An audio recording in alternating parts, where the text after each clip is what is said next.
علی محمد و آل محمد.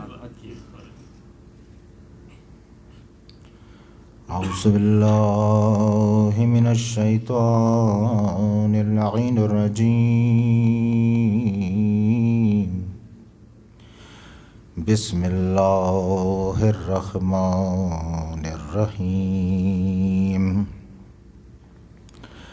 عن جابر بن عبد اللہ الانصاری انہ قال عن فاطمة الزہراء علیہ السلام بنت رسول اللہ صلی اللہ علیہ وآلہ قال سمعت فاطمة انہا قالت دخل علی ابی رسول اللہ فی بعض الیوم فقال السلام علیک یا فاطمة فقلت علیک السلام قال انی اجد فی بدنی ضعفا فقلت له اعوذک باللہ یا ابتاه من الضعف فقال یا فاطمة ائتینی بالکساء الیمانی فغطینی به فاتیته بالکساء الیمانی فغطیته به وصرت انظر الیہ واذا وجهه یطلع کأنه البدر فی لیلۃ تمامہ وکمالہ. اللہم صلی علی محمد و آل محمد. فما كانت إلا ساعة وإذا بولدي الحسن قد أقبل وقال السلام عليك يا أمه فقلت وعليك السلام يا قرة عيني وثمرة فؤادي فقال يا أمه إني أشم عندك رائحة طيبة كأنها رائحة جد رسول الله صلى الله عليه وآله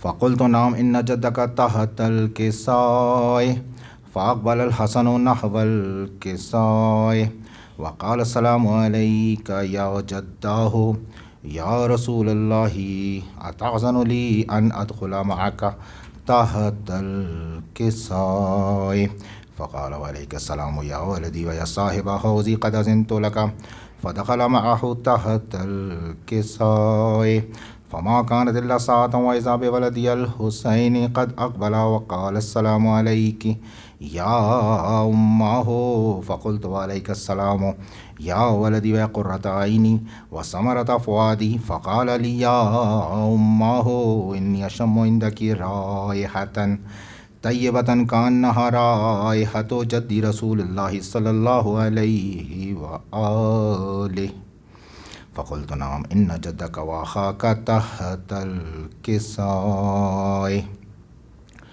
فدنا الحسين نحو الكساء وقال السلام عليك يا جداه والسلام عليك يا من اختاره الله وتحسن لي أن أكون معكما تحت الكساء فقال وعليك السلام يا ولدي ويا شافع أمتي قد أذنت لك فدخل معهما تحت الكساء فأقبل عند ذلك أبو الحسن علي بن أبي طالب وقال السلام عليك يا بنت رسول الله فقلت وعليك السلام يا أبا الحسن ويا أمير المؤمنين فقال يا فاطمة إني أشم عندك رائحة طيبة كأنها رائحة أخي وابن عمي رسول الله صلى الله عليه وآله فقلت نعم هو مع ولديك تحت الكساء فأقبل علي نحو الكساء وقال السلام عليك يا رسول الله أتعزن لي أن أكون معكما تحت الكساء قال له عليك السلام يا أخي ويا وسيي وخليفتي والصاحب لواي قد أذنت لك فدخل علي تحت الكساء ثم أتيت نحو الكساء وقلت السلام عليك يا أبتاه يا رسول الله أتحسن لي أن أكون معكم تحت الكساء قال وعليك السلام يا بنتي ويا بزعتي قد أذنت لك فدخلت تحت الكساء فلما اكتملنا جميعا تحت الكساء أخذ برسول الله بطرفي الكساء وأومع بيده اليمنى إلى السماء وقال اللهم إن هؤلاء أهل بيتي وخاصتي وهامتي لحمهم لحمي ودمهم دمي يؤلمني ما يؤلمهم ويحزنني ما يحزنهم أنا حرب لمن حاربهم وسلم لمن سالمهم وعدو لمن آذاهم ومحب لمن أحباهم إنهم مني وأنا منهم فاجعل صلواتك وبركاتك ورحمتك وغفرانك ورضوانك علي وعليهم وأذهب عنهم الرجس وطهرهم تطهيرا. اللهم صل على محمد وآل محمد. فقال الله عز وجل يا ملائكتي ويا سكان سماواتي إني ما خلقت سماء مبنية ولا أرضا مدهية ولا قمرا منيرا ولا شمسا مزية ولا فلكا يدور ولا بحرا يجري ولا فلكا يسري إلا في محبة هؤلاء الخمسة الذين هم تحت الكساء. فقال الأمين جبرائيل يا ربي ومن تحت الكساء؟ فقال عز وجل هم أهل بيت النبوة ومعدن الرسالة هم فاطمة وأبوها وبعلها وبنوها. اللهم صل على محمد وآل محمد. فقال جبرائيل يا ربي أتأذن لي أن أهبط إلى الأرض لأكون معهم سادسا؟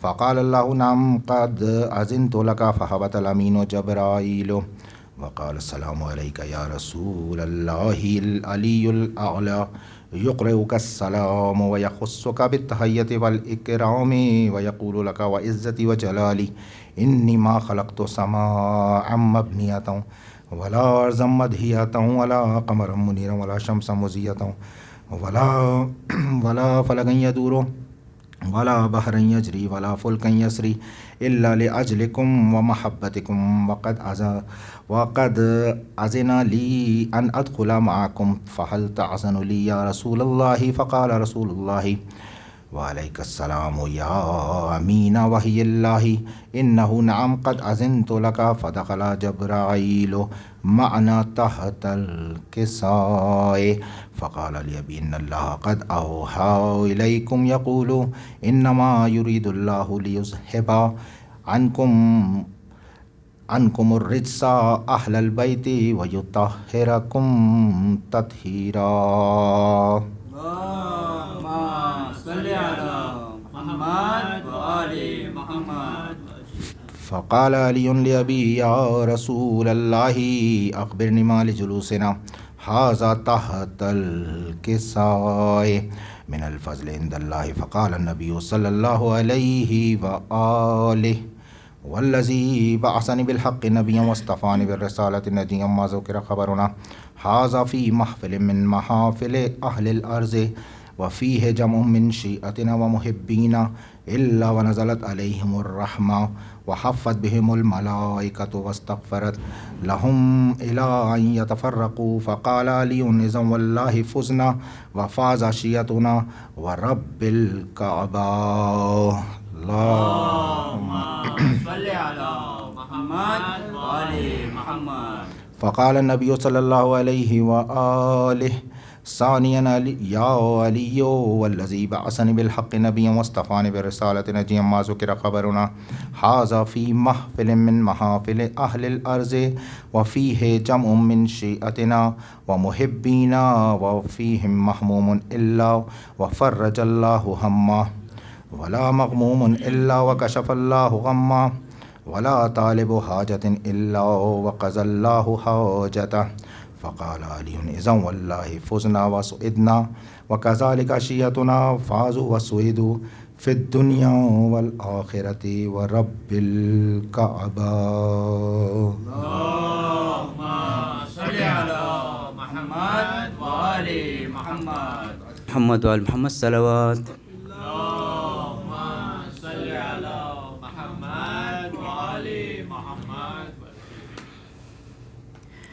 اے کربلا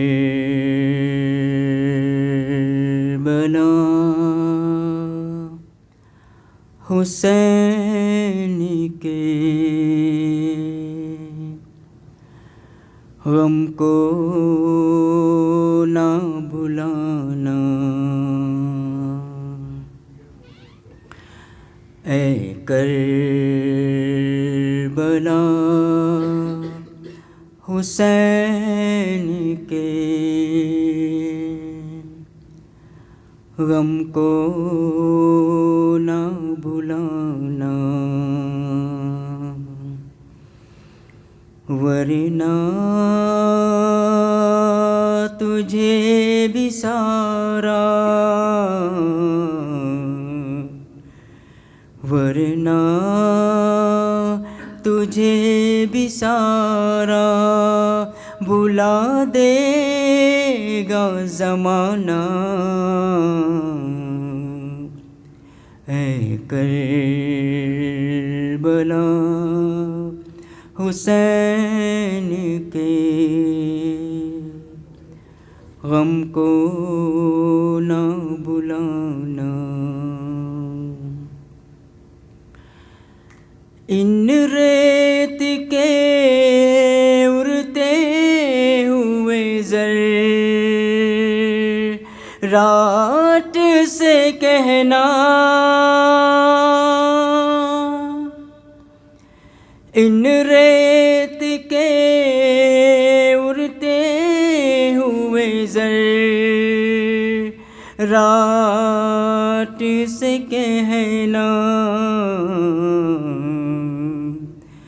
اصغر کی یہی قبر ہے، اصغر کی یہی قبر ہے، اس کو نہ مٹانا، اے کربلا حسین کے غم کو نہ بھلانا۔ خیمے سے ننگے پاؤں چلی کس طرح زینب، خیمے سے ننگے پاؤں چلی کس طرح زینب، یہ بات علمدار کو، یہ بات علمدار کو ہرگز نہ بتانا، اے کربلا حسین کے غم کو نہ بھلانا۔ تجھ کو کیا ہے کرب و بلا، کس نے معلا، تجھ کو کیا ہے کرب و بلا، کس نے معلا، یہ خون ہے رسول کا،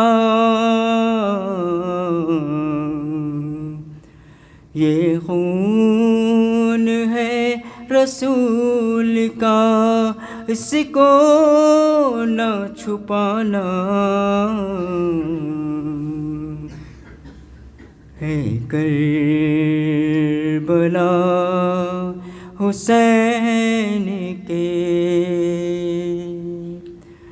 غم کو نہ بھلانا۔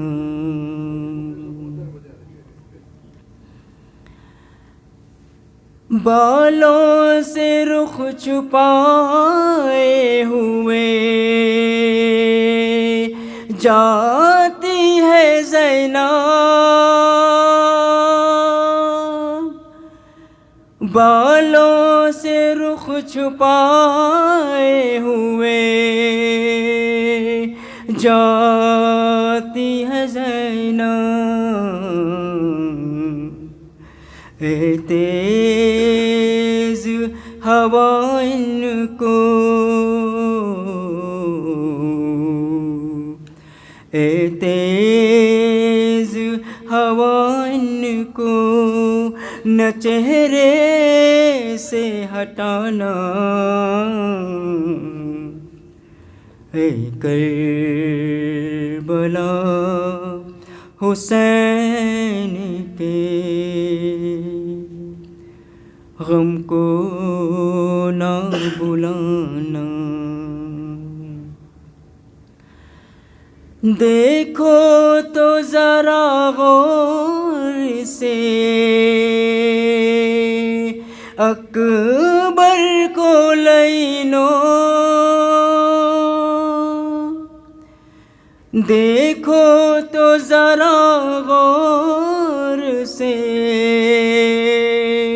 اکبر کو لینو،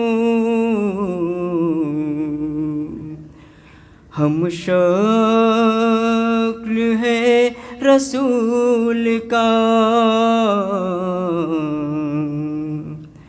ہم شکل ہے رسول کا، برچھی نہ لگانا، اے کربلا حسین کے غم کو نہ بلانا، اے چاند ستاروں علی اکبر کی شہادت، اے چاند ستاروں علی اکبر کی شہادت، صغرا کو نہ رسول کے، صغرا کو نہ رسول کے روزے پہ سنانا، اے کربلا حسین کے غم کو نہ بلانا، ورنہ تجھے بھی سارا، ورنہ تجھے بھی سارا بلا دے گا زمانہ، اے کربلا حسین کے غم کو نہ بلانا،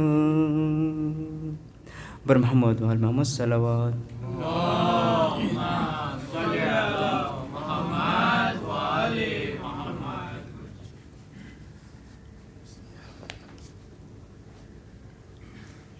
بہت بلند ہے صلوات، اللہم صلی علی محمد و آل محمد۔ جب گھر گئے کوفے میں مسلم کے دلارے،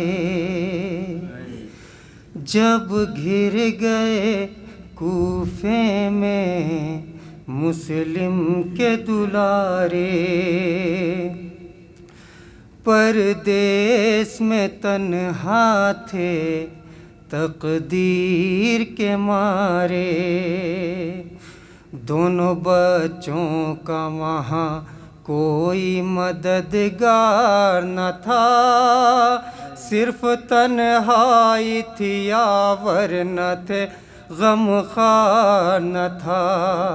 وہ بھٹکتے رہے در در، کوئی دلدار نہ تھا، کوئی دونوں کی مدد کرنے کو تیار نہ تھا۔ تھک کر کے کبھی گرتا تھا جو چھوٹا برادر، چلتا تھا بڑا بھائی اسے گود میں لے کر۔ جب گر گئے کوفے میں مسلم کے دلارے، چھوٹے بھائی نے بڑے بھائی سے رو کر پوچھا، بھیا اتنا تو بتا دو کہ کہاں ہے بابا، ہم مسافر ہیں یہاں کوئی نہیں ہے اپنا، ہم کو پردیس میں اب کون سہارا دے گا۔ ہر سمت اندھیرا ہے، کدھر جائیں گے بھائی، لگتا ہے کہ ہمیں بابا نہ مل پائیں گے بھائی۔ رات کالی تھی، اندھیرے میں وہ دونوں بچے سہمے ہوئے ایک پیڑ پہ چھپ کر بیٹھے۔ رات بھر لپٹے تھے آپس میں وہ غم کے مارے، سسکیاں لیتے تھے اور روتے تھے چپ کے۔ آہٹ جو کوئی ہوتی تھی گھبراتے تھے دونوں، پتے بھی کھڑکتے تھے تو ڈر جاتے تھے دونوں۔ جب گر گئے پردیس میں مسلم کے دلارے، ایک نیز آئی صبح اس کو تھا پانی بھرنا، اس نے معصوموں کا پانی میں جو دیکھا چہرہ، دونوں بچوں سے یہ گھبرا کے اسی دم پوچھا، کون ہو آئے کہاں سے ہو بتا دو اتنا۔ دونوں نے کہا زخم بہت کھائے ہیں بی بی، ہم لوگ مدینے سے یہاں آئے ہیں بی بی۔ نام یثرب کا سنا جب تو وہ تڑپی ایک بار، لے کے بچوں کو چلی گھر کی طرف وہ دیدار۔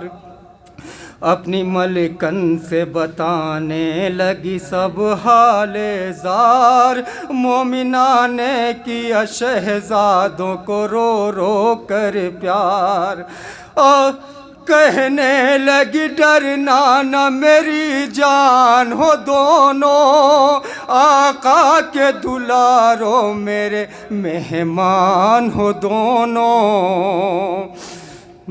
مطمئن ہو گئے جس وقت کی وہ ماہ لقا، لے گئی بچوں کو حجرے میں کنیز زہرا۔ کھانا پانی جو ملا بچوں کا دل بھر آیا، سامنے نظروں کے ماں باپ کا چہرہ آیا۔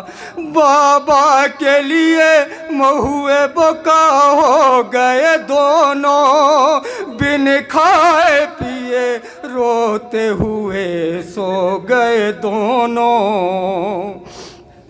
ہائے مسلم کے پسر چاند ستارے دونوں، خواب سے چونک کے اٹھے جو دلارے دونوں۔ آہ بھرنے لگے آپس میں وہ پیارے دونوں، روئے بے ساختہ تقدیر کے مارے دونوں۔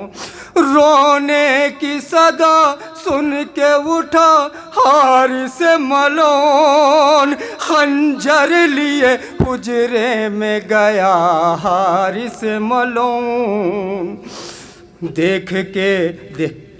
دیکھا حارث کو معصوم بہت گھبرائے، زلف ظالم نے جو پکڑی تو جگر تھرائے، لے چلا کھینچتا معصوم کو ظالم ہائے، مومنہ کہتی تھی حارث تجھے موت آ جائے، معصوم ہے پردیسی ہے ان پر نہ ستم کے، حیدر کے گلے تر ہیں یہ زہرا کے گلے تر۔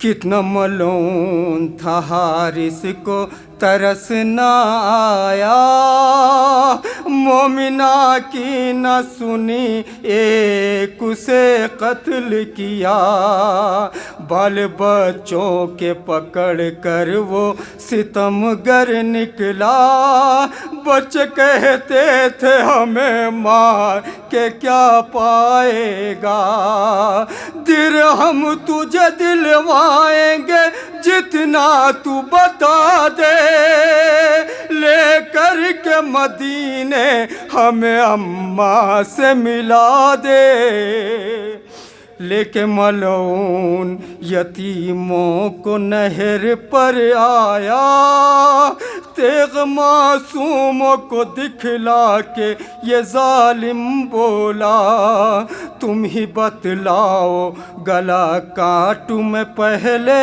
کس کا، چھوٹے بھائی نے گلا اپنا بڑھا کر یہ کہا، میں دیتا ہوں سر تیغ ادھر موڑ دے ظالم، بس میرے بڑے بھائی کو تو چھوڑ دے ظالم۔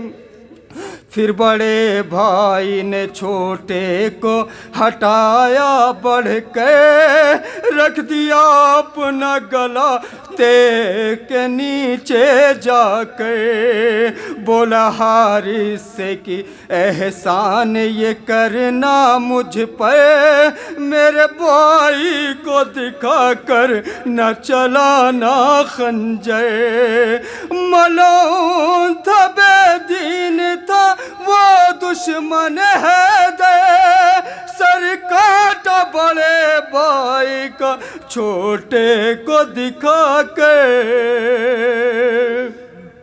چھوٹے بھائی نے لہو بھائی کا دیکھا جس دام، لوٹ کر خون میں بھائی کو وہ تڑپا پرغام، دیکھ کر سوئے نہر کہتا تھا کر کے ماتم، بھیا ٹھہرو کے ذرا دیر میں آتے ہیں ہم، یہ دیکھ کے ملعون نے تلوار چلائی، اور ہو گئی بے کس کے سرو تن میں جدائی، جب گر گئے کوفے میں مسلم کے دلارے، سر کو جب کاٹ چکا تن کو نہر میں ڈالا، چھوٹے بھائی کی طرف بھائی کا لاش آیا، ہائے شہزادوں کا آپس میں جو لپٹا لاشا، دونوں مظلوموں کی مظلومی پہ رویا دریا، وائز جو ستم دونوں یتیموں پہ ہوا ہے، اس ظلم کو لکھ کر کے قلم کانپ رہا ہے۔ بہت بلند صلوات۔ لا حول ولا قوة إلا بالله العلي العظيم۔ أعوذ بالله السميع العليم من الشيطان اللعين الرجيم. بسم الله الرحمن الرحيم. الحمد لله رب العالمين. الحمد لله استتماما لنعمته واستسلاما لعزته واستعصاما من معصيته واستعينه فاقة إلى كفايته. إنه لا يضل من هداه ولا يئل من عاداه ولا يفتقر من كفاه.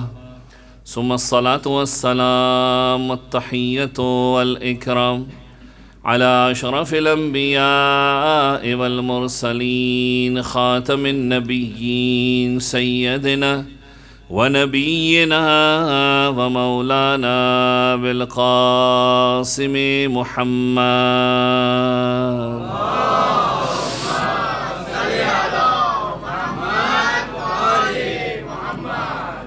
وعلى أهل بيته الطيبين الطاهرين المعصومين المظلومين ولعنة الدائمة على أعدائهم ومنكر فضائلهم وغاصب حقوقهم من يوم ظلمهم إلى يوم الدين. دعاء السلامتی امام سلام.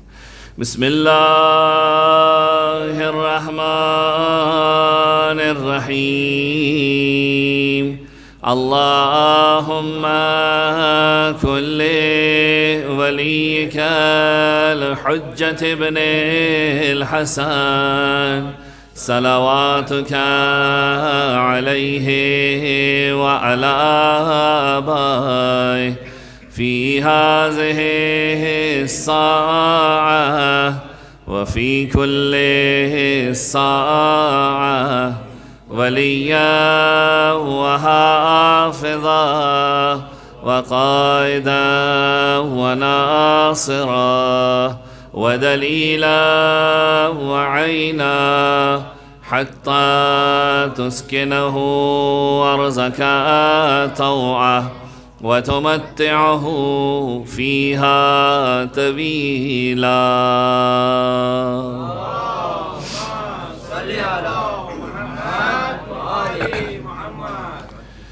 أما بعد فقد قال الله الحكيم في كتابه الكريم. بسم الله الرحمن الرحيم. وجعلناهم أئمة يهدون بأمرنا وأوحينا إليهم فعل الخيرات وإقام الصلاة وإيتاء الزكاة وكانوا لنا عابدين. درود پڑھ دیجئے محمد و آل محمد پر. اللہم صلی علی محمد و آل محمد. اعزائے گرامی قدر،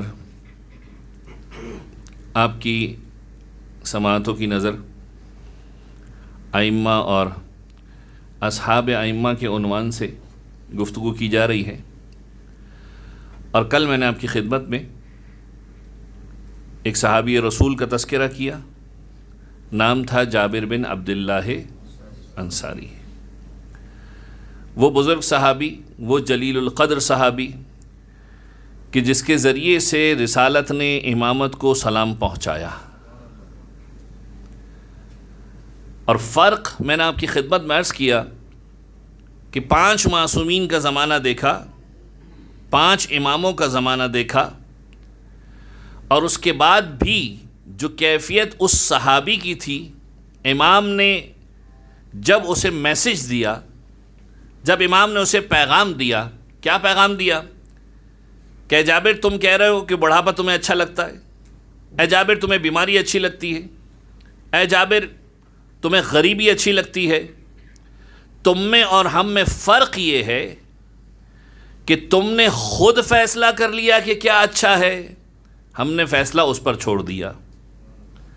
اور اسی فرق کو کہتے ہیں صبر اور رضا کا فرق.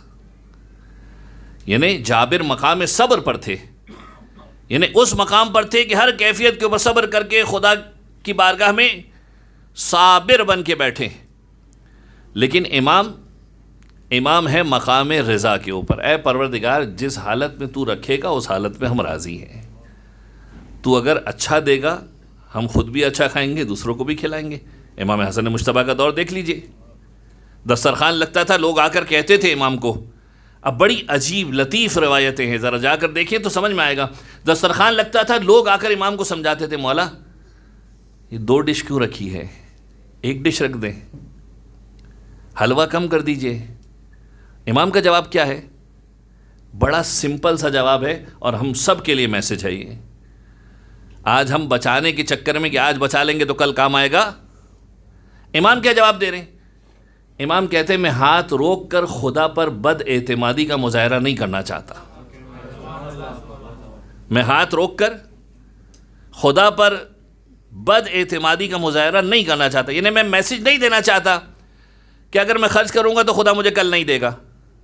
امام فرماتے اس نے ہاتھ نہیں روکا، ہم بھی ہاتھ نہیں روکیں گے. ہاں، جس دن اس نے دینا کم کر دیا، جس دن اس نے اپنا ہاتھ روک لیا، ہم بھی ہاتھ روک لیں گے. یعنی پہلے سے یہ کیوں سوچ کر چلتے ہو کہ خدا رزق کم کر دے گا؟ پہلے سے یہ کیوں فکر لے کے چلتے ہو کہ مال کم پڑ جائے گا؟ خدا کی بارگاہ میں بڑھتے رہو، اس کا وعدہ ہے جب تم اس کی بارگاہ میں خرچ کرو گے وہ تمہارے ہاتھ کو تنگ نہیں ہونے دے گا. تو مقام صبر اور مقام رضا کی منزل کو سمجھیے. جابر مقام صبر پر تھے، کمال کا مقام ہے، ہر کسی کو نصیب نہیں ہوتا، ہم میں سے کوئی بھی تیار نہیں اس مقام کے لیے. لیکن امام نے بتایا کہ دیکھو مقام رضا کیا ہے، ہم ہر اس مقام پر خوش ہیں جس پہ خدا رکھے گا. خدا تکلیف میں رکھے گا، تکلیف پہ خوش. خدا راحت پہ رکھے گا، راحت پہ خوش. امیری میں رکھے گا، امیری میں خوش. یہ فرق امام نے بتایا. تو ایک صحابی کا تذکرہ میں نے کل کیا، ایک کا انشاءاللہ آج آپ کی خدمت میں عرض کروں گا. لیکن اس سے پہلے مقام امام کو سمجھیے. چوتھے امام، امام زین العابدین علیہ الصلوۃ والسلام،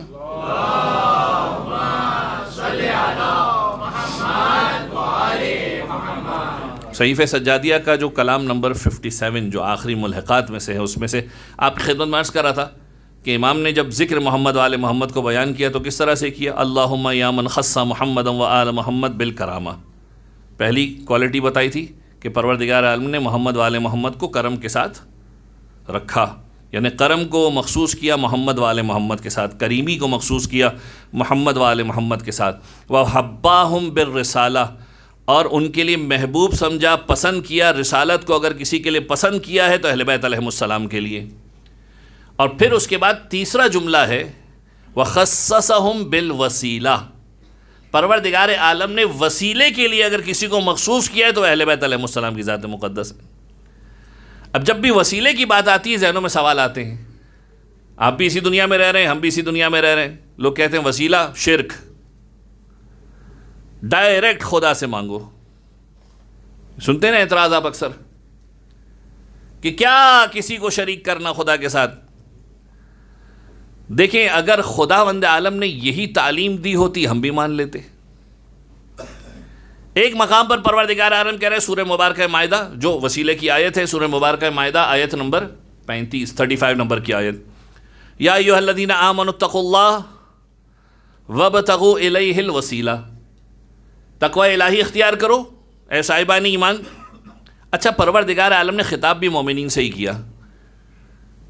پروردگار جانتا ہے کہ بہت سارے لوگ اس منزل پر پہنچیں گے نہیں. یا ایھا الذین آمنوا، اے ایمان لانے والے لوگو، اتقوا اللہ، تقوی الہی اختیار کرو، وابتغوا الیہ الوسیلہ، اور وسیلے کو تلاش کرو، وسیلے کو اختیار کرو.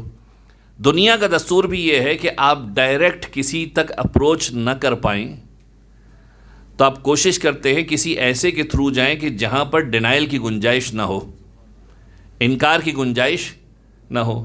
یعنی بلکہ آپ بات کر بھی سکتے ہوں تو آپ کہتے ہیں اگر میں بات کروں گا ممکن ہے کام نہ بنے، فلانا بات کر لے گا تو کام ہو جائے گا. کیونکہ جس ہستی کے پاس میں جا رہا ہوں اسے یہ ہستیاں اتنی پسند ہے کہ انہیں انکار ہی نہیں کرتا۔ پروردگار عالم کی بارگاہ میں دیکھیں جملے وَخَصَّصَهُمْ بِالْوَسِيلَةِ، پروردگار عالم نے وسیلے کو ان کے ساتھ مخصوص کر دیا ہے، اور پروردگار عالم نے اس وسیلے کے عنوانات قرآن مجید میں دیے، بتائے۔ دو مثالیں دے رہا ہوں قرآن سے، کوئی بھی اعتراض کرے کبھی وسیلے کے اوپر، یہ دو آیتیں پیش کیجیے گا، سوال کیجیے گا اس سے جا کے کہ یہاں پر پروردگار عالم نے یہ عمل ایسے کیوں کیا۔ اگر تم کہتے ہو کہ وسیلہ صحیح نہیں ہے، اگر تم کہتے ہو کہ وسیلہ نہیں ہونا چاہیے، تو پروردگار عالم نے یہ عمل قرآن کے اندر کیوں انجام دیا، کیوں قرآن کی زینت بنایا؟ سورہ مبارکہ یوسف، اب یہ بچے خاص طور پر یاد رکھیں، کیونکہ بہرحال جب سوالات ابھرتے ہیں، اعتراضات آتے ہیں، ہمارے پاس جواب ہونا چاہیے۔ سورہ مبارکہ یوسف آیت نمبر 93، سٹوری ہے جناب یوسف کی۔ جناب یوسف جب والی مصر بنے، چھوٹا بھائی وہاں پہنچا، کیا نام تھا چھوٹے بھائی کا؟ ذرا زور سے آواز آئے تو سمجھ میں آئے، کچھ ذہن میں ہے، ایک واقعہ ذہن میں ہے، بنیامین۔ جب وہ وہاں پہنچا کیا ہوا اس کے ساتھ؟ اس کے ساتھ یہ ہوا کہ وہی بھائی لے کر آئے تھے۔ جناب یوسف نے اپنے بھائی کو دیکھا، محبت جاگی، ایک مرتبہ روک لیا اسے۔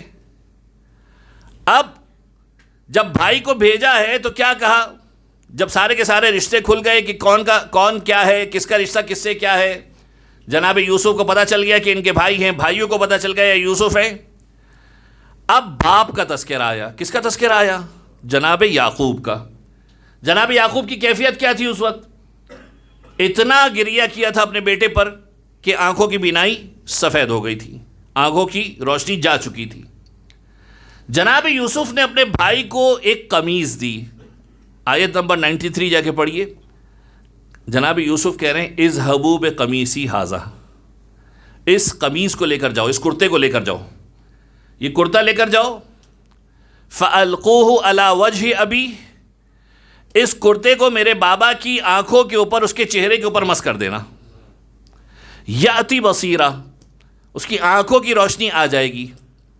سوال یہ پیدا ہوتا ہے، اے یوسف آپ نبی خدا ہیں،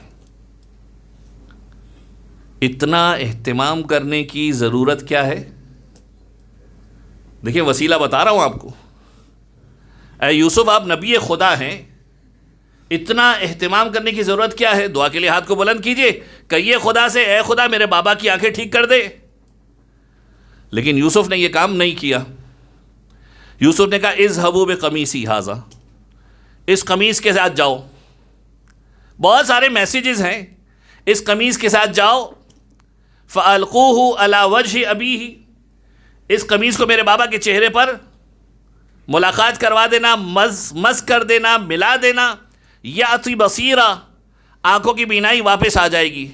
یعنی یوسف یہ کہنا چاہتے ہیں کہ سمجھو حجت خدا کے ساتھ جو منسوب چیزیں ہوتی ہیں اس کی اہمیت کیا ہوتی ہے۔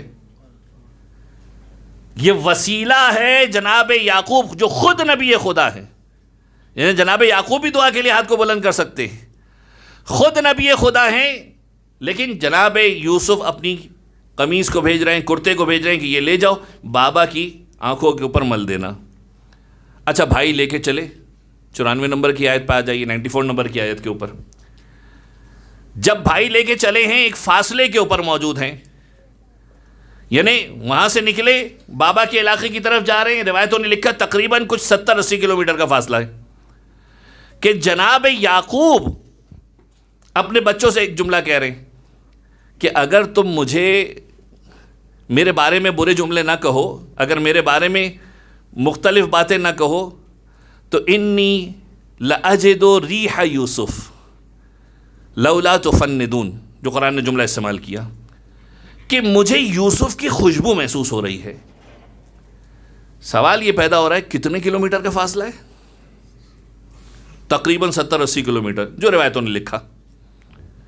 جناب یعقوب کو خوشبو محسوس ہو رہی ہے 70-80 کلومیٹر کے فاصلے سے۔ کہہ رہے ہیں کہ اگر تم مجھے پاگل نہ کہو، مثلا نعوذ باللہ، اگر میرے بارے میں بری رائے نہ رکھو، تو میں یوسف کی خوشبو محسوس کر رہا ہوں۔ سوال یہ یوسف خود آ رہے تھے؟ نہیں آ رہے تھے، فقط کرتا آ رہا ہے یوسف کا، اور خوشبو کتنی اسٹرانگ ہے کہ رسالت کی خوشبو کو سونگھ رہی ہے. رسالت کی خوشبو کو سونگھ رہی ہے. تو ایک بات تو یہ طے ہو گئی نا کہ رسالت کی خوشبو کو سونگھ سکتی ہے. اگر کسی مقام پر کوئی ہستی رسالت کی خوشبو کو سونگھ لے، اگر کسی مقام پر کوئی ہستی رسالت کی خوشبو کو سونگھ لے تو سمجھ لینا کہ وہ رسالت سے جدا نہیں ہے بلکہ جزو رسالت ہے. اگر نقطہ ذہن میں آ رہا ہے بات کو آگے بڑھاتا ہوں، اگر نقطہ سمجھ میں آ رہا ہے تو بات کو آگے بڑھاتا ہوں کہ اگر کسی مقام پر کوئی رسالت کی خوشبو کو سونگھ لے تو سمجھ لینا یا تو وہ رسول ہے یا پھر جزو رسول ہے، رسالت سے جدا نہیں ہے. اب آئیے حدیث قصہ کی طرف. پوری حدیث قصہ پڑھتے ہیں، کبھی غور کیجئے اس کے اوپر. امام حسن مجتبی آتے آ کر کہتے ہیں انی اشم عندک رائحۃ کأنہا رائحۃ جدی رسول اللہ. اماں آپ کے پاس سے رسول اللہ کی خوشبو آ رہی ہے. سوال یہ ہے کہ اے حسن آپ رسول تو نہیں ہیں، آپ رسالت کی خوشبو کو کیسے سونگھ رہے ہیں؟ اے حسن آپ رسول تو نہیں ہیں، آپ رسالت کی خوشبو کو کیسے سونگھ رہے ہیں؟ حسین آتے ہیں، وہ بھی یہ جملہ کہتے ہیں انی اشم عندک رائحۃ کأنہا رائحۃ جدی رسول اللہ. آپ کے پاس سے اپنے جد رسول اللہ کی خوشبو محسوس ہو رہی ہے. مولا کائنات آتے ہیں انی اشم عندک رائحۃ کأنہا رائحۃ اخی وابن عمی رسول اللہ. کیا آپ کے پاس سے میرے بھائی میرے چچا زاد کی خوشبو آ رہی ہے؟ تو اس کا مطلب سمجھ میں آنا چاہیے کہ یہ وہ ہستیاں ہیں جو رسالت سے جدا نہیں ہیں اور خوشبو کا احساس رکھ رہی ہیں. اور یہ سلسلہ فقط پنجتن تک محدود نہیں ہے، یہ ذہن میں رکھیے گا. اگر کوئی یہ سمجھ رہا ہے کہ فقط پنجتن خوشبو کا احساس رکھتے تھے، غلط سوچ ہے. سارے کے سارے معصومین اس خوشبو کا احساس رکھتے تھے. روایت آپ کی خدمت میں عرض کروں، سارے کے سارے معصومین اس خوشبو کا احساس رکھتے تھے. 8ویں امام کا دور امام علی ابن موسیٰ رضا علیہ السلام،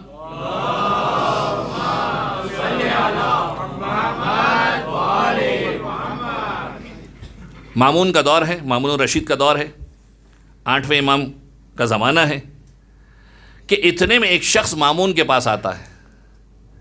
مامون کے پاس آتا ہے اور کہتا ہے کہ میرے پاس رسول اللہ کے 8 بال موجود ہیں. کیا کہتے ہیں آج کل کے دور میں؟ منہ مبارک. میرے پاس رسول اللہ کے 8 بال موجود ہیں. اچھا بھائی موجود ہے تو کیا ہوا؟ بھائی یہ بڑی قیمتی چیز ہے. اب مامون کا مسئلہ یہ ہے کہ اگر بغیر کوئی تحقیق کیے انعام دے دیتا ہے تو کل کو سارے لوگ بال لے کر آ جائیں گے. صحیح ہو غلط ہو کسی کو کیا پتا کون سے بال ہیں، کس کے بال ہیں؟ اپنے بال توڑ کے لے گئے. امت کا سب سے بڑا مسئلہ یہ تھا کہ بال کے پیچھے بھاگ رہی تھی، آل کو چھوڑ دیا تھا. امت کا مسئلہ یہ تھا کہ بال کے پیچھے بھاگ رہی تھی، آل کو چھوڑ کے بیٹھی ہوئی تھی.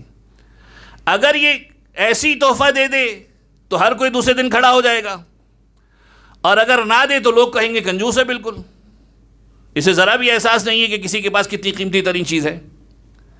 ایک مرتبہ امام کے پاس آیا، کہنے لگا یہ 8 بال آئے ہیں اور سامنے والا دعویٰ کر رہا ہے کہ رسول اللہ کے بال ہیں. اب روایت کے جملے سنیے.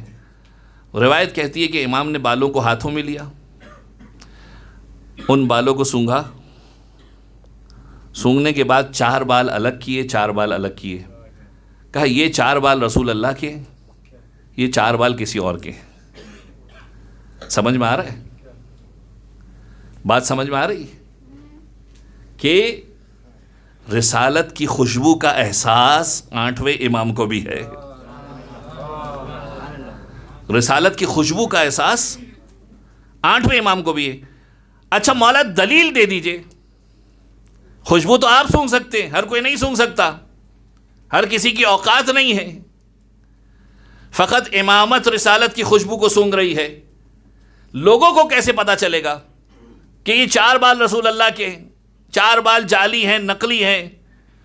مولا نے کہا آگ کو روشن کرو، آنکھ روشن کی گئی، کہا اب وہ بال کے جو رسول اللہ کے نہیں ہیں ڈال دو. جیسے ہی وہ بال ڈالے گئے بال جل کر راکھ ہو گئے، ختم ہو گئے، تمام ہو گئے. کہا اب رسول اللہ کے بال ڈالو.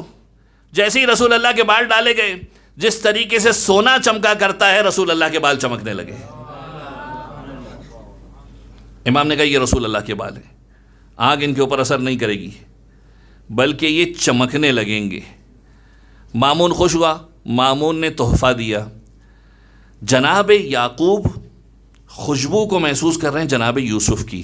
کتنی دور سے؟ ایک فاصلے سے، 70-80 کلومیٹر کا فاصلہ ہے. پروردگار عالم نے یہ میسج دیا آیت کے ذریعے سے، آیت نمبر 93، کہ دیکھو وسیلہ کتنا امپورٹنٹ ہے. ہمیں اگر اپنے نبی کو بھی شفا دینی ہوتی ہے، آنکھوں میں بینائی دینی ہوتی ہے، یوسف کی قمیص کو بھیجا کرتے ہیں کہ آنکھوں سے لگا دو اور شفا کو حاصل کر لو.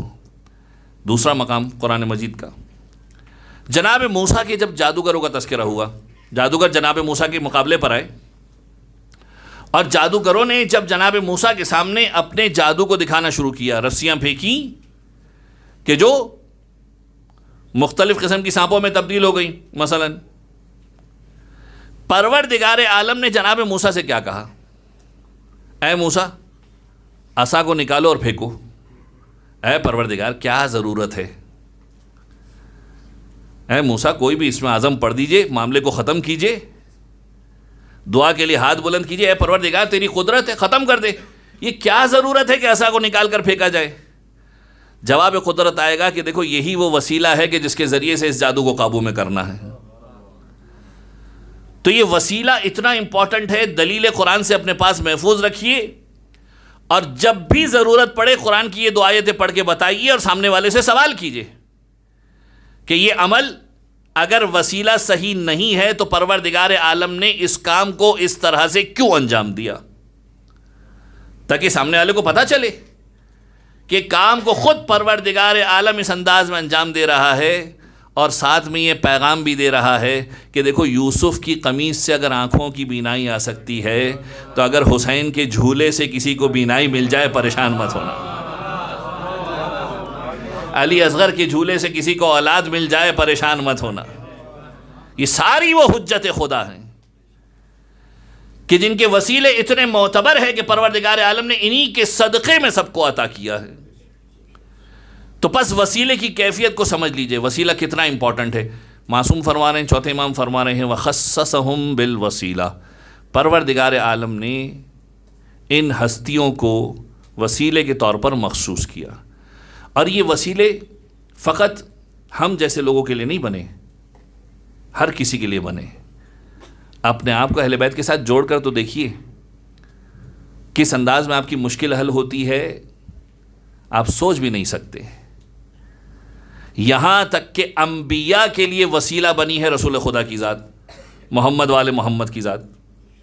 آپ جا کر روایتوں کو پڑھیے، یہودی رسول خدا کی خدمت میں آتا ہے، آ کر کہتا ہے کہ یا رسول اللہ موسیٰ کو تو خدا نے بڑی فضیلتیں دی تھی، یعنی ہمارے نبی کو، یہودیوں کے نبی، ہمارے نبی کو تو خدا نے بڑی فضیلتیں دی تھی، آسمان سایہ بھی کرتا تھا، سمندر شگافتہ بھی ہو گیا تھا، ید بیضا بھی ان کے پاس تھا، معجزات بھی ان کے پاس تھے، آپ کے پاس کیا ہے؟ یعنی رسول اللہ سے کہہ رہا ہے کہ آپ کے پاس کیا ہے؟ انہیں تو یہ معجزہ بھی ملا، عصا کا معجزہ بھی ملا، ید بیضا کا معجزہ بھی ملا، آپ کو کیا ملا؟ کیا آپ کو بھی کوئی ایسا معجزہ ملا ہے؟ رسول اللہ نے بڑا لطیف جواب دیا. رسول اللہ نے کہا دیکھ ویسے تو اپنے منہ سے اپنی تعریف کرنا مکروہ ہے، یہ یاد رکھیے گا. بہت سارے لوگ ہوتے ہیں نا جنہیں شوق ہوتا ہے اپنی اپنی باتیں کرنے کا، بڑا چڑھا کہ ہم ایسے ہم ویسے، ہم نے یہ کیا ہم نے وہ کیا. رسول اللہ پہلا جملہ کیا کہہ رہے ہیں کہ ویسے تو اپنے منہ سے اپنی تعریف کرنا مکروہ ہے، لیکن تجھے بتانا ضروری ہے. تجھے صرف اتنا بتا دوں کہ تجھ جس نبی کی بات کر رہا ہے، چاہے وہ نبی ہو چاہے اس سے پچھلے نبی ہوں، جب بھی وہ مشکل میں پڑے، جب تک ہم سے توسل اختیار نہیں کیا جب تک ان کی مشکل حل نہیں ہوئی. یعنی اب ذرا سوچ لے کہ تو جن کی بات کر رہا ہے ان کا مقام زیادہ بلند ہے، یا وہ جس کے وسیلے سے شفا پا جائیں، یا وہ جس کے وسیلے سے ان کی مشکل حل ہو جائے؟ ایک ایک کر کے رسول اللہ نے گنانا شروع کیا.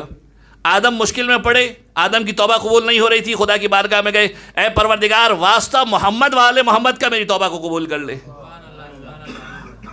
نوح کی کشتی مشکل میں آئی، خدا کی بارگاہ میں فریاد کیا، پروردگار واسطہ محمد والے محمد کا میری دعا کو قبول کر لے. موسیٰ پریشان ہوئے، گھبرا گئے، خوف کے عالم میں آئے، خدا کی بارگاہ میں فریاد کی، اے پروردگار واسطہ محمد والے محمد کا میری مشکل کو حل فرما دے. ایک ایک کر کے رسول اللہ فرماتے اور پھر کہتے ہیں کہ بس اتنا یاد رکھ، اگر موسیٰ اس دور میں ہوتے اور میری رسالت پر اعتقاد نہ رکھتے، میری رسالت پر ایمان نہ رکھتے، تو موسیٰ کا ایمان قبول نہیں ہوتا.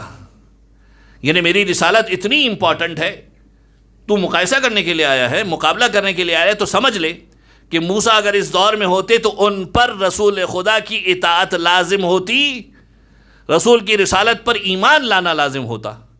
اور یہ سب کے سب وہ لوگ ہیں کہ جنہوں نے رسول اللہ سے توسل اختیار کیا.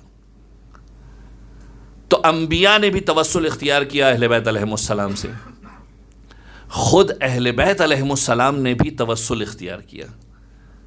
کس سے؟ آپ روایتیں اٹھا کر دیکھیے. ہمارے اور آپ کے 10ویں امام امام علی النقی علیہ الصلوۃ والسلام،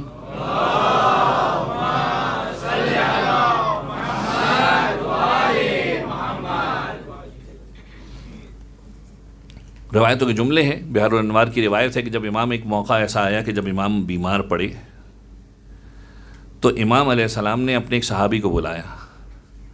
صحابی کو بلا کر کیا جملہ کہا کہ ایک کام کرو، کربلا جاؤ، کربلا جا کر حائر امام حسینی جو گنبد ہے اس کے نیچے جا کر میری شفا کے لیے دعا کرو.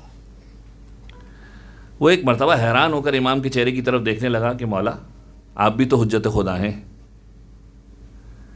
آپ بھی تو حجت خدا ہیں، آپ خود دعا کر لیجئے، وہاں بھیجنے کی کیا ضرورت ہے؟ امام کا جواب ہم سب کے لیے اور دنیا کے تمام لوگوں کے لیے کربلا کے مقام کی اہمیت کو بتانے کے لیے کافی ہے. امام کیا فرماتے ہیں؟ امام فرماتے ہیں مجھے اتنا بتا کہ رسول اللہ کا مقام زیادہ امپورٹنٹ تھا یا میدان عرفات تھا؟ کہا رسول اللہ کا مقام تھا. لیکن رسول اللہ کو کہا گیا جاؤ میدان عرفات میں جا کر حج کی عبادت کو انجام دو. رسول اللہ کا مقام زیادہ بلند تھا یا میدان مزدلفہ؟ کا رسول اللہ کو کہا گیا جب تک میدان مزدلفہ نہیں جاؤ گے حج مکمل نہیں ہوگا. پھر امام فرماتے ہیں کہ زمین پر کچھ ٹکڑے ایسے ہیں، زمین پر کچھ مقامات ایسے ہیں کہ خدا کو پسند ہے کہ ان مقامات پر جا کر خدا سے دعا مانگی جائے.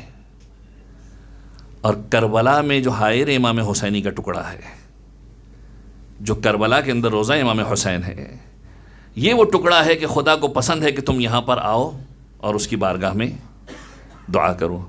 تو بس جاؤ، جا کر کربلا میں حائر امام حسینی میں جا کر ہمارے لیے دعا کرو. تعزیٰ گرامی، یہ توسل کی کیفیت آپ کی خدمت میں انشاءاللہ کل ایک روایت عرض کروں گا کہ کس قسم کی مشکل ہو تو کیسا توسل کرنا چاہیے. یعنی ائمہ علیہ السلام نے سکھایا ہے، بتایا ہے کیسی مشکل ہو کس سے توسل کرو، روایتیں موجود ہیں. تو چوتھے امام فرما رہے ہیں وَخَصَّصَهُمْ بِالْوَسِيلَةِ، پروردگار عالم نے اہل بیت علیہ السلام کی ذات مقدس کو مخصوص کیا ہے وسیلے کے ساتھ. آج جس صحابی امام کا تذکرہ کرنا ہے، صحابی رسول کا تذکرہ کرنا ہے، ان ہستیوں میں سے ایک ہستی کہ جن کے بارے میں روایتوں کے اندر یہ جملہ ہے کہ جنت ان ہستیوں کی مشتاق ہے، انتظار کر رہی ہے. کیا نام ہے؟ عمار یاسر. دیکھیں اصحاب کا تذکرہ آئے گا، اور بھی بہت سارے صحابی ہیں جن کی جنت مشتاق ہے. یعنی کچھ روایتوں کے اندر ہے کہ مقداد، سلمان، ابوذر اور عمار. کچھ روایتوں میں عبداللہ ابن مسعود کا تذکرہ ہے، عمار کا تذکرہ نہیں ہے. لیکن بہرحال کچھ روایتیں ایسی ہیں کہ جس میں عمار کا تذکرہ موجود ہے کہ جنت عمار کی مشتاق ہے. اب یہ عمار تھے کون؟ کچھ 2-3 روایتیں سن لیجئے جتنی آج بیان کر سکا. یہ جناب عمار یاسر کنیت ہے ابو یقظان. ابو یقظان کنیت ہے. تاریخ کے اندر جو شہیدہ خاتون ہے سب سے پہلی اسلام کی، وہ جناب عمار یاسر کی والدہ جناب سمیہ. پروردگار عالم آپ سب کو مکہ مکرمہ کی زیارت نصیب فرمائے. آج بھی خانہ کعبہ کے قریب ایک قبرستان ہے. بہت ساری چیزوں کو ڈیمولش کر دیا گیا، لیکن آج تک وہ قبرستان باقی ہے کہ جہاں پر جناب سمیہ کی قبر موجود ہے. مقبرے کا نام ہے مقبرۃ الشبیکہ. شبیکہ کا قبرستان کہا جاتا ہے. پل کے نیچے چھوٹا سا مقام ہے کہ جسے ڈیمولش نہیں کیا گیا، اور وہ قبر نظر بھی آتی ہے کہ کسی کی قبر یہاں پر موجود ہے. مکے کے پرانے قبرستانوں میں شمار ہوتا اس کا. جناب یاسر کہ جو جناب عمار کے والد ہیں، سخت ترین قربانیاں پیش کی. یعنی جناب عمار یاسر اور ان کے خانوادے کے بارے میں، ان کے خاندان کے بارے میں، ان کے گھر کے بارے میں ملتا ہے کہ عرب کے اندر جہاں پر جناب بلال پر سختیاں کی گئیں، جہاں پہ جناب خباب پہ سختیاں کی گئیں، وہیں پر اس خاندان کو بھی زبردست قسم کی سختیوں کا سامنا کرنا پڑا. کیسی سختیاں؟ مکے کی گرمی. دیکھیے گرمی اگر واقعاً سمجھنی ہے نا تو جزیرہ عرب کے اندر جا کر دیکھیے. آج جو کربلا میں موجود ہیں ان سے پوچھیے کتنا ڈگری چل رہا ہے. شاید آواز آئے کہ 50 ڈگری ہے. یہاں تو 30-35 سے اوپر جیسے ہی معاملہ جاتا ہے تو پھر ہم کہتے ہیں کہ بس بہت گرمی ہو گئی. ایئر کنڈیشن میں جا کے بیٹھ جاتے ہیں، چلڈ کر کے بیٹھ جاتے ہیں. وہ دور رسول خدا اے سی نام کی کوئی چیز نہیں ہے. یعنی اتنی گرمی کہ اگر آج کی زبان میں کہا جائے کہ ایسی کی تیسی ہے. یعنی اے سی ویسی کچھ نہیں ہے، جو ہوگا کام خراب ہوگا. اس گرمی میں اب ذرا سوچئے، یعنی عرب کے لوگ بھی جب سزائیں دیا کرتے تھے، تنگ کیا کرتے تھے، تو کس طرح سے تنگ کیا کرتے تھے؟ لوہے کی زرہ کو پہنایا جاتا تھا اور لوہے کی زرہ کو پہنا کر دھوپ میں چھوڑ دیا جاتا تھا. 50 ڈگری کی گرمی یا اس سے زیادہ. لوہا جب گرم ہوتا ہے، ایک تو گرمی اپنی جگہ پر ہے، اور لوہے کی گرمی، یعنی آپ نے کبھی گرمی میں کسی لوہے کی چیز کو ہاتھ لگایا ہے؟ جب آپ ہاتھ لگاتے ہیں تو کیا ہوتا ہے؟ ہاتھ فوراً جل جاتا ہے. اور وہی لوہے کی زرہ اگر آپ کو پہنا دی جائے گرمی میں، تھوڑی دیر کے بعد وہ گرم ہونا شروع ہوگی. اتنی گرم ہوگی کہ آپ کے جسم کو جلا دے گی. جناب عمار اور ان کے خانوادے کو اس قسم کی سختیاں برداشت کرنی پڑ رہی ہیں. بلکہ تاریخ نے یہاں تک لکھا کہ جناب عمار کو آگ میں اٹھا کر ڈال دیا گیا. آگ جلائی گئی، آگ بھڑکائی گئی، جناب عمار کو آگ میں اٹھا کر ڈال دیا گیا. رسول اللہ کو خبر ملی. رسول اللہ نے دعا کے لیے ہاتھ کو بلند کیا اور جملے کہے کہ یا نارو کونی بردن و سلامن علی عمار کما کنت بردن علی ابراہیم، کہ اے آگ عمار کے اوپر اسی طریقے سے ٹھنڈی ہو جا، اسی طریقے سے سلامتی والی بن جا کہ جس طریقے سے ابراہیم کے اوپر سلامتی والی بنی. یعنی یہ مقام ہے عمار یاسر کا. عمار یاسر وہ ہستی ہیں کہ جو جب مسجد کی تعمیر ہو رہی ہے، ہر کوئی ایک ایک اینٹ اٹھا کے لا رہے، ایک ایک اینٹ اٹھا کر لا رہے. عمار یاسر 2 اینٹ اٹھا کے لا رہے ہیں. کہا اے عمار 2 اینٹ کیوں اٹھا کے لا رہے ہو؟ کہتے ایک اپنی طرف سے، ایک رسول اللہ کی طرف سے. ایک اپنی طرف سے، ایک رسول اللہ کی طرف سے. یہ عمار کا مقام کوئی معمولی مقام نہیں ہے. رسول اللہ کی زبان پر یہ جملے تھے کہ جب اس خانوادے کی قربانیوں کو دیکھا، جناب سمیہ کی شہادت ہوئی، جناب یاسر کی شہادت ہوئی، رسول اللہ کی زبان پر جملے آئے کہ پروردگار عالم آل یاسر میں سے کسی کو جہنم کا عذاب نہیں دے گا. یہ نا آپ ذرا سوچیں کتنا بلند مقام ہوگا. پروردگار عالم آل یاسر میں سے کسی کو جہنم کا عذاب نہیں دے گا. اور جب اینٹ اٹھانے والا معاملہ آیا، ایک مرتبہ عمار کے لیے جملے کہے کہ عمار تمہیں ایک باغی گروہ قتل کرے گا، تمہیں ایک ایسا گروہ قتل کرے گا جو بغاوت کرے گا، تم علی کی ہمراہی میں زندگی گزارو گے. یہ جناب عمار مولا کائنات کے بہت قریب، اتنے قریب کہ مولا کائنات کے ساتھ ساتھ چلتے ہیں. ایک مرتبہ درود پڑھیں محمد وآل محمد.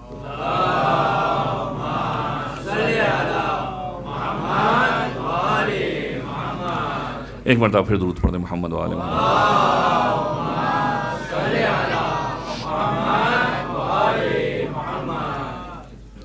یہ عمار یاسر مولا کائنات کے ساتھ ساتھ ہیں، اکثر مقامات پہ مولا کائنات کے ساتھ ہیں. یعنی تاریخ نے جو ان کی فضائل کے اندر روایتیں لکھی ہیں کہ مولا سے اتنی محبت کرتے تھے، اتنی محبت کرتے تھے کہ تاریخ نے عجیب جملہ لکھا. رسول اکرم کی خدمت میں مولا کائنات امیر المؤمنین علی ابن ابی طالب علیہ الصلوۃ والسلام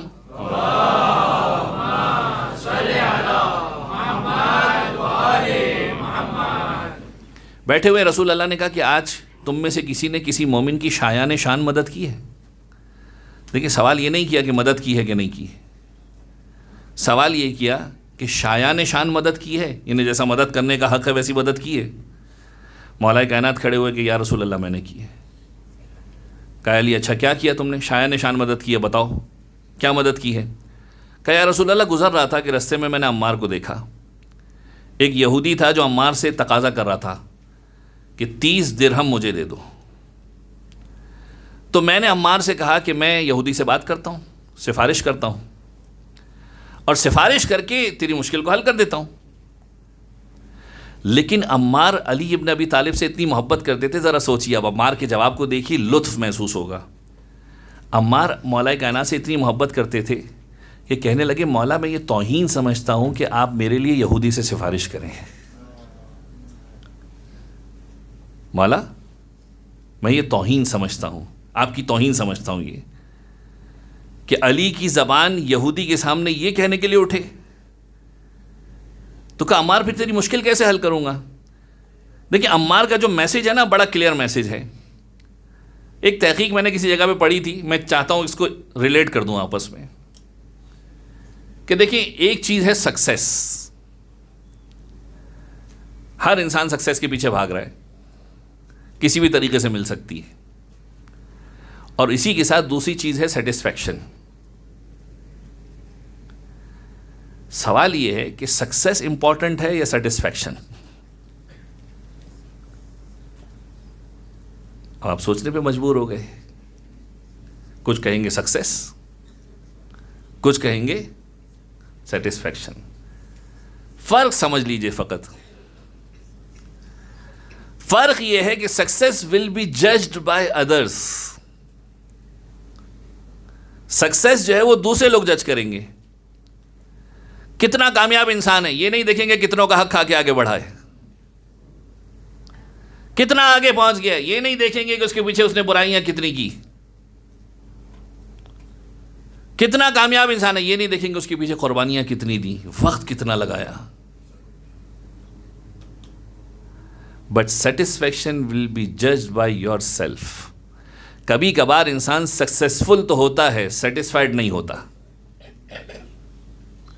یعنی بہت سارے لوگ ایسے ہوں گے سکسیسفل ہوں گے، پیسہ بہت، کامیاب دنیا کی نگاہ میں، بٹ ان سے پوچھو مطمئن ہو، رات کو سکون سے نیند آتی ہے؟ کسی کا حق گردن پہ تو نہیں ہے؟ تو شاید راتوں کی نیندیں اڑی ہوئی ہو، کسی کا حق گردن کے اوپر موجود ہو. خدا سے دعا کیجئے کہ جب بھی سکسیس ملے تو سیٹسفیکشن کے ساتھ ملے. Success with satisfaction. فقط سکسیس کے پیچھے مت جائیے. عمار کو سکسیس تو مل رہی تھی،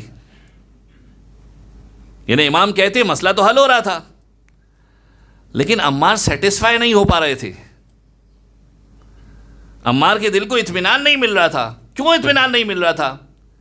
کہ علی کا مقام اتنا بلند ہے کہ کسی یہودی کے سامنے علی جھکے گا، عمار کو گوارا نہیں ہے، عمار کے دل کو سکون نہیں ہے. اچھا اب عمار مشکل کو حل کیسے کیا جائے؟ شایان شان مدد کی ہے نا، عمار مشکل کو حل کیسے کیا جائے؟ مولا کی خدمت میں کہتے ہیں کہ یا علی اسی سے مانگیے کہ جو مسبب الاسباب ہے. یا علی اسی سے مانگیے کہ جو مسبب الاسباب ہے. اچھا عمار کیا چاہتے ہو؟ کہا خدا کی بارگاہ میں کہیے کہ میری مشکل کو حل کرے. مولا کائنات نے آسمان کی طرف دیکھا ہے، پروردگار علی کے صدقے میں عمار کی مشکل کو حل فرما. اور پھر اس کے بعد جو جملہ تاریخ نے لکھا کہ عمار سے ایک جملہ کہا مولا نے کہ وہ جو سامنے پتھر دکھ رہا ہے 30 یا 40 درہم کا قرضہ ہے، بڑا سا پتھر، کہا اے عمار اس پتھر کو ٹھوکر مار، میرا نام لے اور پھر دیکھ کیا ہوتا ہے۔ عمار نے ایک مرتبہ پتھر کو ٹھوکر ماری، وہ پتھر سونے میں تبدیل ہو گیا، سونے کے ٹکڑے میں تبدیل ہو گیا۔ عمار نے دیکھا، کہا مولا بس کام ہو گیا۔ پھر عمار مولا سے کہنے لگے مولا یہ پتھر تو بہت بڑا ہے، مولا یہ پتھر تو بہت بڑا ہے، اس کا قرضہ بہت چھوٹا ہے، اب اسے توڑوں کیسے؟ امام نے عمار کے چہرے کی طرف دیکھا، کہا جس نام کو لے کے پتھر کو سونا بنا سکتا ہے،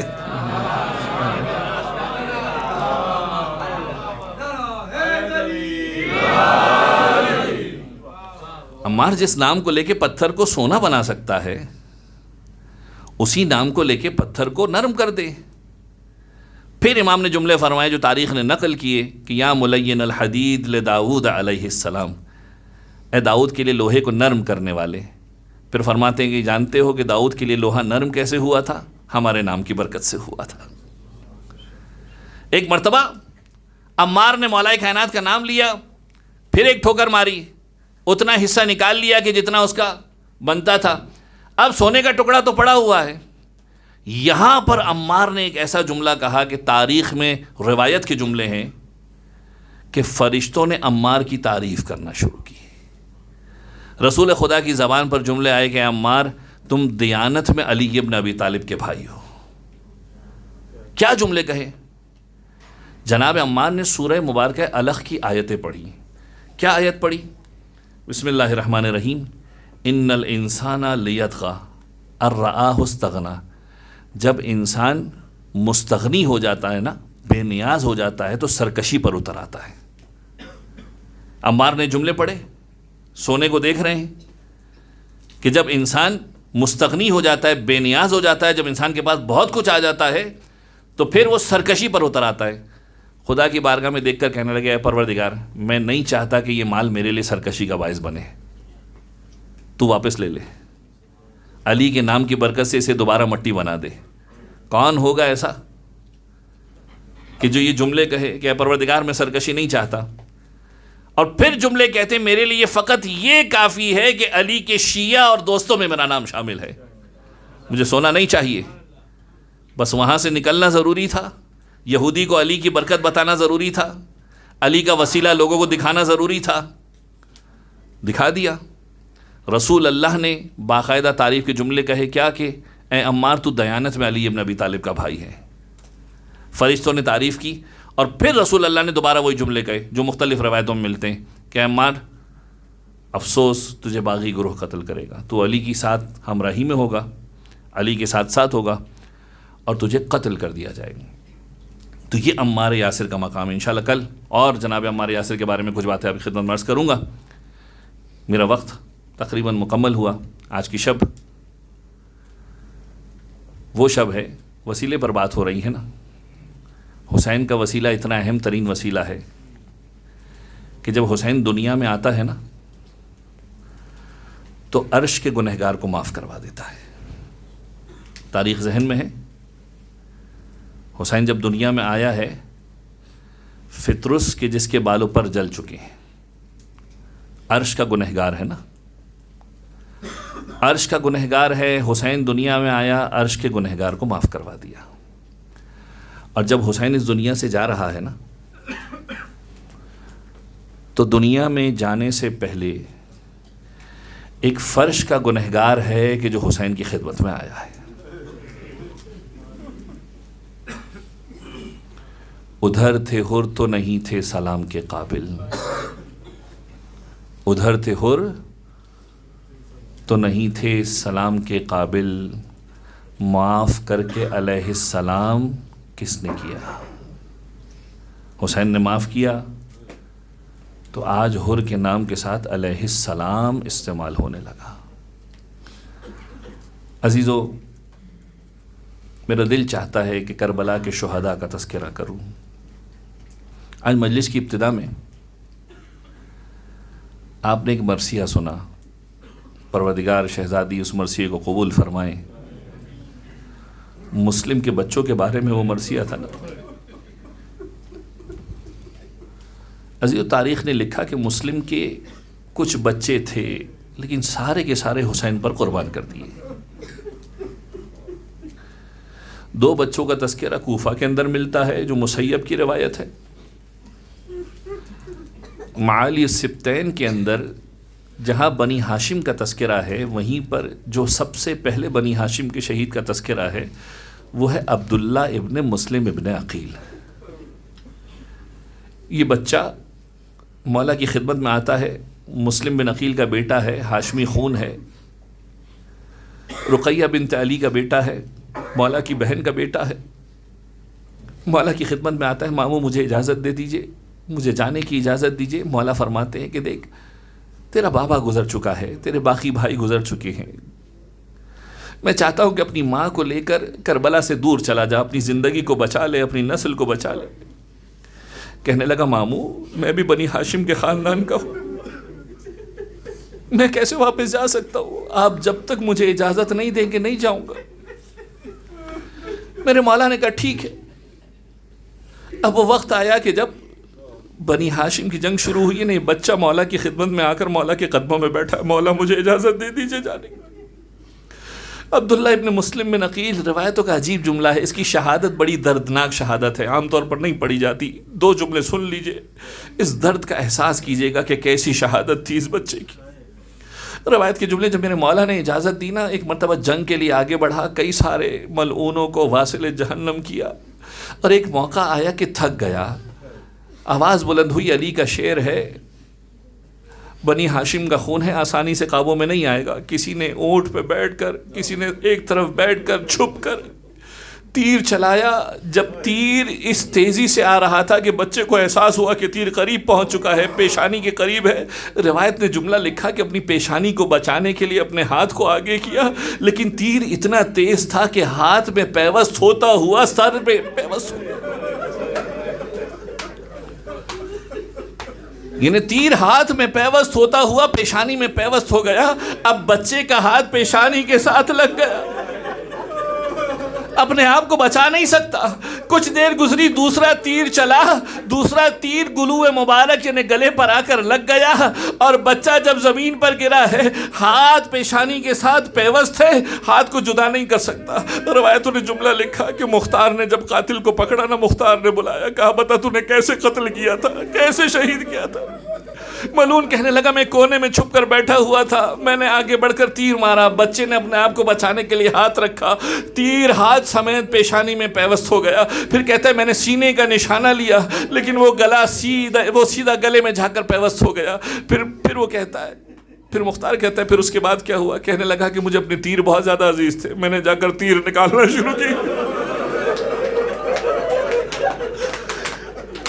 کہتا ہے کہ میں نے تیر نکالا. کہتے جتنی دیر میں حسین پہنچتے, جتنی دیر میں عباس پہنچتے, میں قریب میں تھا, پہنچ گیا.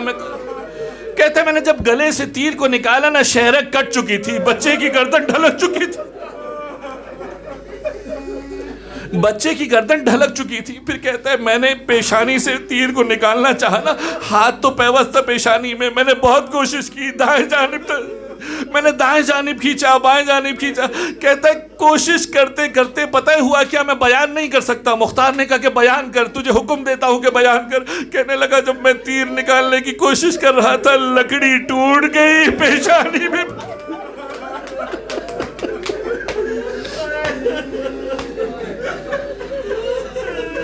وہ تیر کی انی بچی کے پیشانی میں پیوست ہو گئی, بچہ گزر گیا. مختار نے اسے جلانے کا حکم دیا, اسے جلا دو, یہ زندہ رہنے کے لائق نہیں ہے. عزیزو, کربلا کے شہیدوں نے بڑی سخت قسم کی شہادت کو نوش کیا. مجھے تذکرہ کرنا ہے حر کا. یہ کون حر ہے؟ یہ وہ حر ہے کہ جو حسین کو کربلا میں لانے کا سبب بنا ہے. عزیزو, روایتوں کے جملے ہیں, جب میرا مولا چلا ہے نا, حر نے آ کر امام کا راستہ روکا, امام کے ساتھ ساتھ چلنا شروع کیا. کہا مولا آپ کو کوفہ جانے نہیں دوں گا. میرے مولا نے کہا تو مجھے روکنے والا کون ہوتا ہے؟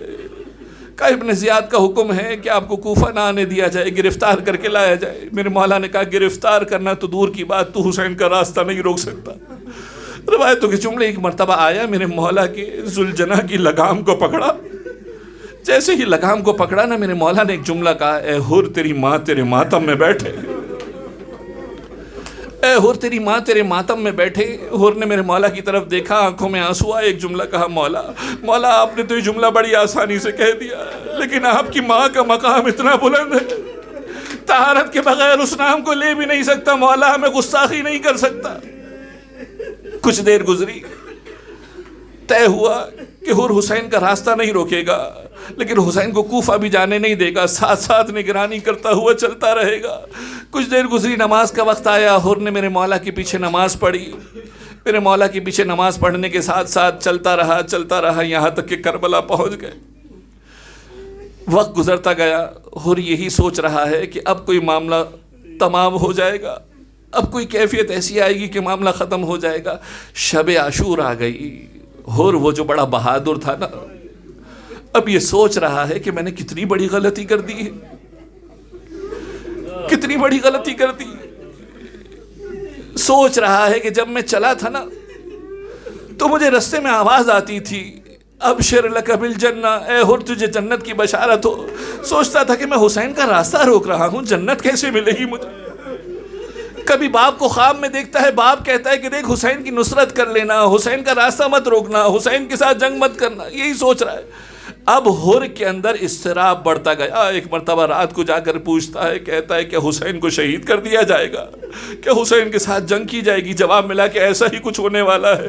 حر نے اپنا ارادہ بنایا، روایت نے جملے لکھے، اپنے بیٹے کو بلایا، اپنے بھائی کو بلایا، اور بھائی کو بلا کر بیٹے کو بلا کر کہنے لگا، دیکھو غلطی بہت بڑی ہو چکی ہے، غلطی بہت بڑی ہو چکی ہے، ایک کام کرو، میرے ہاتھوں کو اس انداز میں باندھ دو اور مولا کی خدمت میں اس انداز میں لے کے چلو کہ جس طریقے سے کسی گنہگار کو لے کے جایا جاتا۔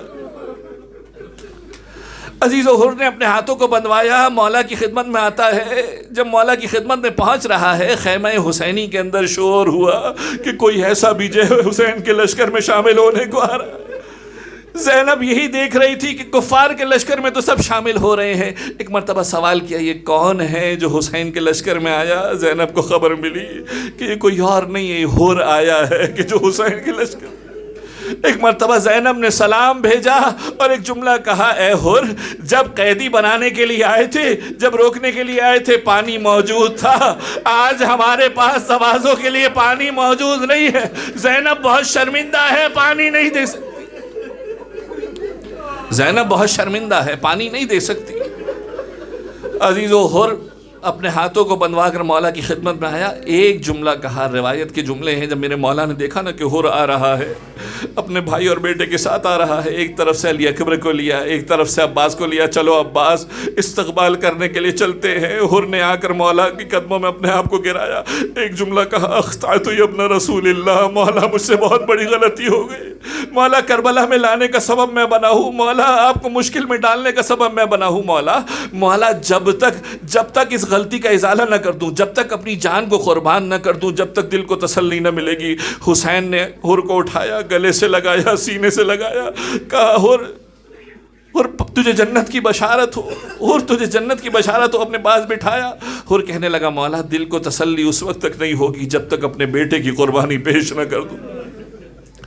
بیٹے کو قربانی کے لیے بھیجا، جیسے ہی بیٹا گیا، کچھ دیر جنگ کرنے کے بعد واپسی آیا، واپسی آ کر اپنے باپ سے کہنے لگا، بابا کچھ پانی کی سبیل ہو سکتی ہے؟ حر نے اپنے بیٹے کی طرف دیکھا، ایک جملہ کہا، اے میرے بیٹے، کل رات تک تو سیراب ہوتا رہا، خیمہ حسینی میں 3 دن سے پانی موجود، خیمہ حسینی کے اندر 3 دن سے پانی موجود نہیں ہے، جا کر اپنی قربانی کو پیش کر، یقیناً رسول اللہ حوض کوثر پر سیراب کریں گے۔ روایت کے جملے ہیں کہ بیٹا آگے بڑھا، کچھ دیر گزری، صدا بلند ہوئی، السلام علیک یا ابا عبداللہ۔ حر نے بیٹے کی صدا کو سنا، ایک مرتبہ دوڑ کر آگے بڑھنا چاہا، حسین نے حر کا ہاتھ پکڑ لیا، حسین نے حر کا ہاتھ پکڑ لیا، ایک جملہ کہا، اے حر، آج سے تیرا بیٹا میرا بیٹا ہے، بس کوئی بوڑھا باپ اپنے جوان کے لاشے کو نہیں اٹھا، اے حر، کوئی بوڑھا باپ جوان بیٹے کے لاشے کو نہیں اٹھاتا، حسین جائے گا تیرے بیٹے کے لاشے کو اٹھانے۔ حسین آگے بڑھے، حر کے بیٹے کے لاشے کو اٹھا کر لائے۔ میں ہاتھ جوڑ کر عرض کروں گا، مولا کچھ دیر گزرنے دیجیے، مولا کچھ دیر گزرنے دیجئے، علی اکبر کی صدا بلند ہوگی،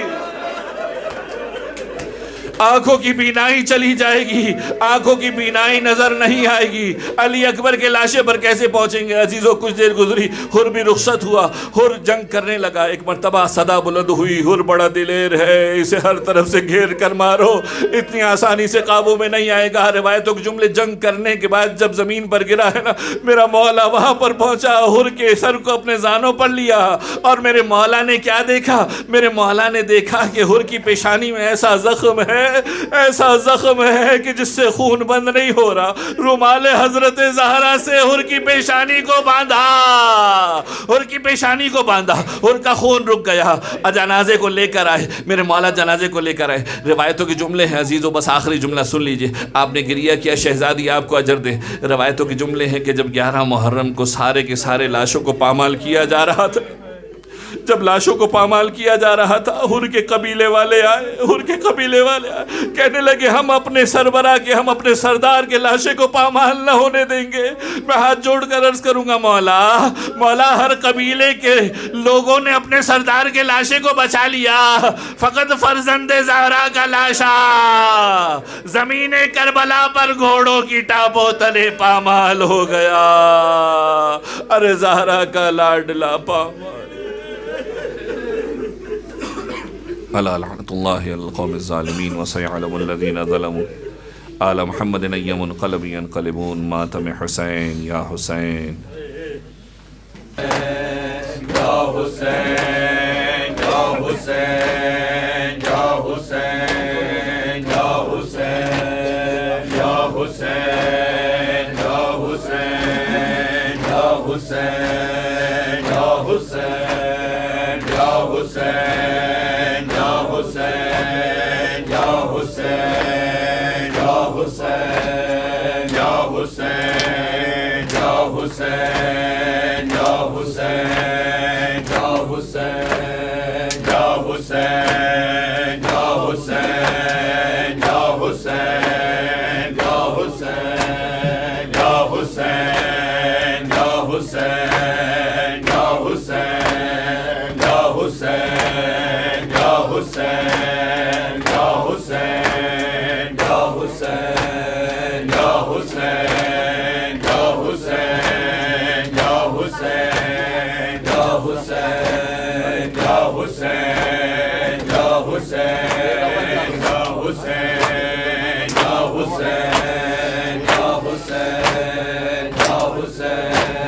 حسین یا حسین یا حسین پہچان مجھ کو بولتا قرآن ہوں میں، اور ذرا پہچان مجھ کو بولتا قرآن ہوں میں، اور ذرا پہچان مجھ کو بولتا قرآن ہوں میں، اور ذرا پہچان مجھ کو بولتا قرآن ہوں میں، اور ذرا پہچان مجھ کو بولتا قرآن ہوں میں، اور ذرا پہچان مجھ کو بولتا قرآن ہوں میں، اور ذرا پہچان مجھ کو بولتا قرآن ہوں میں، مرضی رب جلی ہوں، مرضی رب جلی ہوں، درد کا سلطان ہوں میں، اور ذرا پہچان مجھ کو بولتا قرآن ہوں میں، اور ذرا پہچان مجھ کو، بولتا قرآن ہوں میں، اور ذرا پہچان مجھ کو، بولتا قرآن ہوں میں، مرضی رب جلی ہوں، مرضی رب جلی ہوں، درد کا سلطان ہوں میں، اور ذرا پہچان مجھ کو، بولتا قرآن ہوں میں، اور ذرا پہچان مجھ کو، بولتا قرآن ہوں میں، اور ذرا پہچان مجھ کو، بولتا قرآن ہوں میں۔ تو میرے بچپن کا وعدہ مانگا تھا تجھ کو خدا سے، تیرا آنا کربلا میں لکھا ہے میری رضا سے، تو بہادر میں ہے شامل، اور تیری پہچان ہوں میں، اور ذرا پہچان مجھ کو، بولتا قرآن ہوں میں، اور ذرا پہچان مجھ کو، بولتا قرآن ہوں میں، اور ذرا پہچان مجھ کو، بولتا قرآن ہوں میں۔ تو میرے بچپن کا وعدہ مانگا تھا تجھ کو خدا سے، تیرا آنا کربلا میں لکھا ہے میری رضا سے، تو بہادر میں ہے شامل، اور تیری پہچان ہوں میں، اور ذرا پہچان مجھ کو، بولتا قرآن ہوں میں، اور ذرا پہچان مجھ کو، بولتا قرآن ہوں میں، اور ذرا پہچان مجھ کو، بولتا قرآن ہوں میں، اور ذرا پہچان مجھ کو، بولتا قرآن ہوں میں حسین میرے علی ہوں، مالک خلد بری ہوں، مٹھی میں دریا ہے میرے، فطرتاً پیاسا نہیں ہوں، اور میرے سینے سے لگ جا آج کا مہمان ہوں میں، اور ذرا پہچان مجھ کو، بولتا قرآن ہوں میں، اور ذرا پہچان مجھ کو، بولتا قرآن ہوں میں، اور ذرا پہچان مجھ کو، بولتا قرآن ہوں میں، اور ذرا پہچان مجھ کو، بولتا قرآن ہوں میں، اور ذرا پہچان مجھ کو، بولتا قرآن ہوں میں۔ سر میرا نیزے پہ ہوگا، ساتھ میں چادر بھی ہوگی، بالوں کا پردہ بنائے اور کی مادر بھی ہوگی، مجھ پہ ہے احسان زینب، دین پر احسان ہوں میں، اور ذرا پہچان مجھ کو، بولتا قرآن ہوں میں، اور ذرا پہچان مجھ کو، بولتا قرآن ہوں میں، اور ذرا پہچان مجھ کو، بولتا قرآن میں مر جاؤں گی، وطنا دے ویر آجا، اکبر میں مر جاؤں گی، وطنا دے ویر آجا، اکبر میں مر جاؤں گی، وطنا دے ویر آجا، اکبر میں مر جاؤں گی، وطنا دے ویر آجا، ویر نام نقاب ڈرا دینے